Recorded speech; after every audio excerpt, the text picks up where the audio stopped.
Sa Makati naman, aabot sa 10 bahay ang natupok ng apoy kagabi dahil din daw sa napabayaang kandila. Ang halaga ng ari-ariang nasunog umabot sa 8 milyong piso. May news to go si Isay Reyes. Nangangalit na apoy ang inabutan ng GMA News pasado alas 10 ng gabi sa Barangay Kasilawan, Makati City.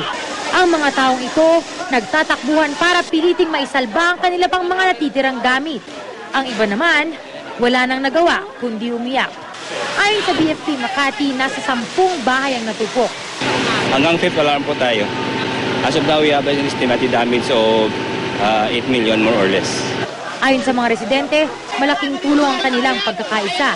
Kung hindi dahil sa bayanihan, marahil ay mas lumaki pa raw ang sunog. Napabayaang kandila ang hinihinalang pinagmulan ng apoy. Kami, para ano lang. Talagang manpower lang talaga. Sa tingin niyo po kung hindi kayo nagtulungan, baka mas malaki pa? Ay, opo. Tiyak, baka makita niyo wala nang bahay ditong buo. Isa sa mga nasunugan si Tatay Seryo.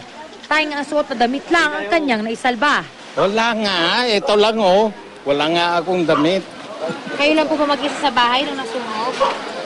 May kasama pa kayo sa loob na nakalabas? Oo, ligtas naman lahat. Sumigaw ako na, kasi nung papasok ako, nakita ko may usok na, pasok ko dyan, nakita ko may usok. Sumigaw na ako ng sunog. Nadamay na talaga ang bahay namin eh. Pag-aalas 11 ng gabi nang nakita namin bumisita sa lugar si Mayor Junjun Binay. Nadeklarang fire out ang lugar alas 11:08 ng gabi at hanggang sa ngayon ay iniimbestigan pa rin ang tunay na sanhi ng sunog. Isay Reyes, GMA News.